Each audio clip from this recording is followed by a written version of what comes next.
Hey Jude. Jude Callahan stood at the edge of Wicklow Pier, his weathered hands gripping the rusted railing as he gazed out at the choppy Irish Sea. The salty breeze tousled his greying hair, a physical reminder of the years that had slipped since he'd last set foot in this small coastal town. At 52, Jude felt all those years weighing on his shoulders, and the burden of regret that had brought him back to Wicklow after so long. His heart was heavy with the memories of his past, and the uncertainty of his future. The distant laughter drew his attention to a group of teenagers further down the pier. They were carefree and exuberant, reminding Jude of his youth in these streets. Among them was a boy with a mop of dark curls and a guitar slung across his back. For a moment Jude saw himself as that young man, full of dreams and believing music could change the world. Music, the thread that had woven through his life, connecting him to his past and his present. With a heavy sigh, Jude turned away from the sea and walked to his childhood home. The narrow streets mainly had stayed the same for 3 decades, but the faces were unfamiliar. He felt like a stranger in the place that had once been the center of his universe. As he rounded the corner onto Fitzwilliam Row, Jude's pace slowed.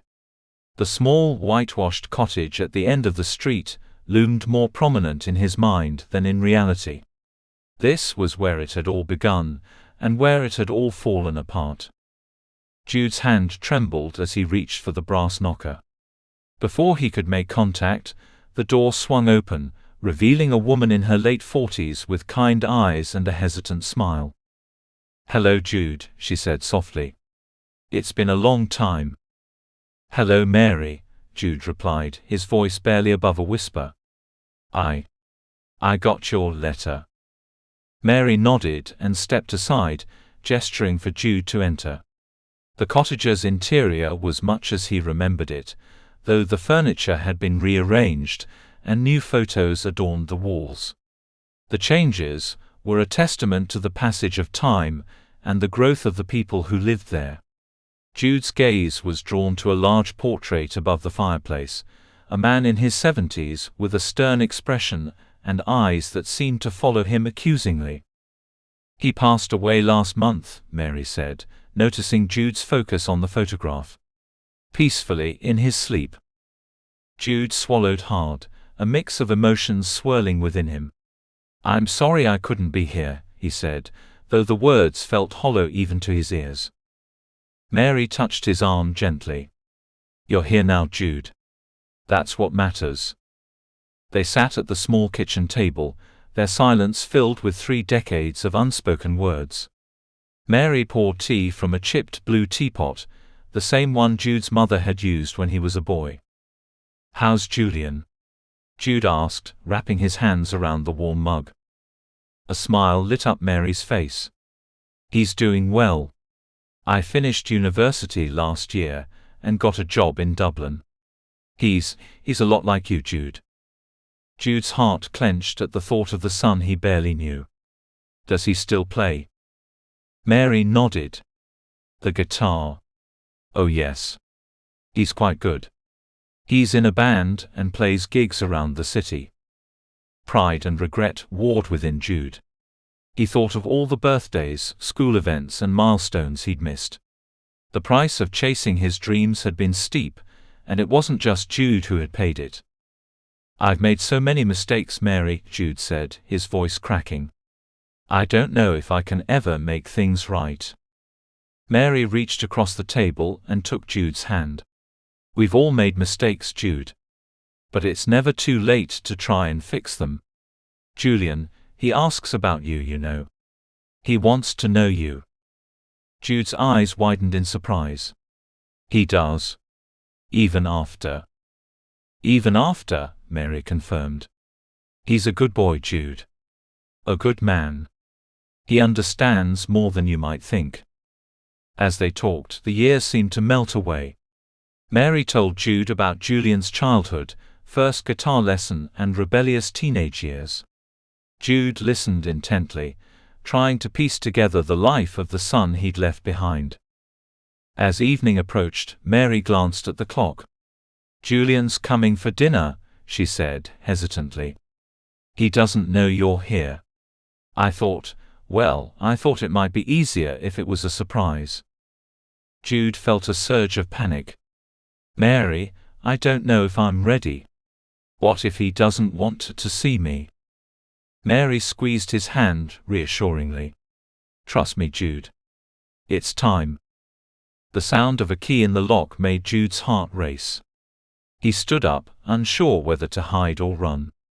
But before he could decide, the door opened, and Julian walked in. The young man froze in the doorway, his eyes locked on Jude. The family resemblance was undeniable, the same dark curls, the same intensity in their gaze. For a long moment neither spoke. Then Julian broke the silence. "Dad," he said, his voice a mix of disbelief and something Jude couldn't quite identify. "Hello, Julian," Jude replied, his voice shaky. I'm sorry it's taken me so long to come home." Julian took a step forward, then another. Jude braced himself, unsure if his son would embrace or punch him. But Julian did neither. Instead, he reached behind his back and pulled out his guitar.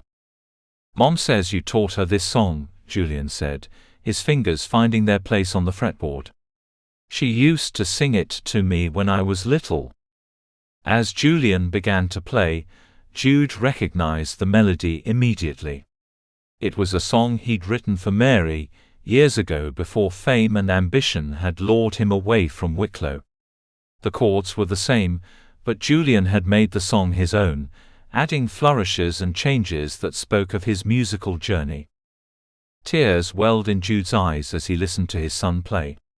When Julian finished, he looked up at his father expectantly.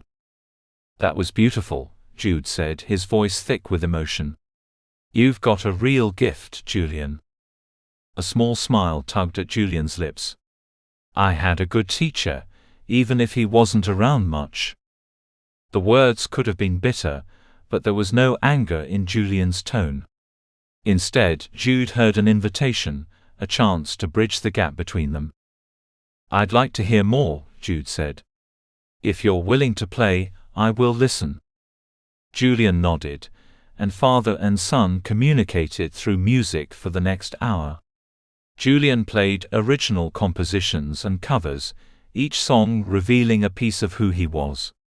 Jude listened intently, offering occasional advice or sharing stories of his musical adventures. As the evening wore on, the initial tension began to dissipate. Mary brought out old photo albums, and the three pored over shared and separate memories. Jude learned about Julian's first school play, his brief stint as a teenage rebel, and his decision to pursue music seriously. "I almost gave it up, you know," Julian admitted, as they looked at a photo of him at his university graduation. "Maybe I should do something more practical, more stable." Jude felt a pang of guilt, wondering if his absence had contributed to Julian's doubts. "What made you stick with it?" Julian was quiet momentarily, then said, "I remembered something Mom told me you used to say. Music is a way to make the world a little bit better, even if it's just for a few minutes at a time." Jude glanced at Mary, who smiled softly. "I did say that, didn't I?" he mused. "I'm glad you found your truth in it." As midnight approached, Julian yawned and stood up. "I should head back to Dublin," he said. "I've got a gig tomorrow night." Jude felt a familiar pull, the desire to hear more music, to be part of that world again. But he tamped it down, recognizing that this wasn't his moment, it was Julian's. "I'd love to hear you play sometime," Jude said cautiously. "If you'd be okay with that." Julian studied his father for a long moment, then nodded. "Yeah, I think I'd like that. Maybe you could come to the gig tomorrow. If you're still going to be around." Jude looked at Mary, who gave him an encouraging nod. "I'll be here," he said. "For as long as you'll have me." As Julian prepared to leave, he hesitated by the door.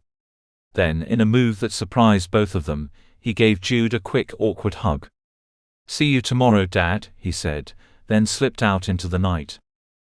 Jude stood at the window, watching his son's retreating figure until it disappeared around the corner. Mary's presence beside him was a comforting warmth in the cool night air. "It's a start," she said quietly. Jude nodded, feeling a glimmer of hope he hadn't experienced in years. "It's more than I deserve," he replied. Mary took his hand, intertwining their fingers in a familiar gesture. "We all deserve a second chance, Jude. The question is, what will you do with yours?" As Jude looked out at the starlit sky over Wicklow, he made a silent vow. He couldn't change the past, erase the years of absence or the pain he'd caused, but he could be present now. He could listen, learn, and become the father Julian deserved. The road ahead would be challenging. There were still hurts to heal and trust to rebuild. But as Jude thought of Julian's music, of how his son had taken the melodies of the past and made them his own, he felt a surge of determination. It was still possible to make things better. It wasn't too late to start anew. As Mary leaned her head on his shoulder, Jude began to hum softly.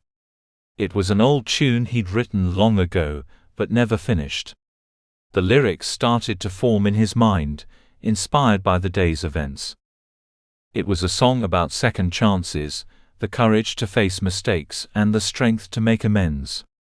It was a song about a father and son, separated by years and regret, finding their way back to each other through the universal language of music. And as the first light of dawn began to paint the sky, Jude Callahan picked up Julian's guitar and began to play.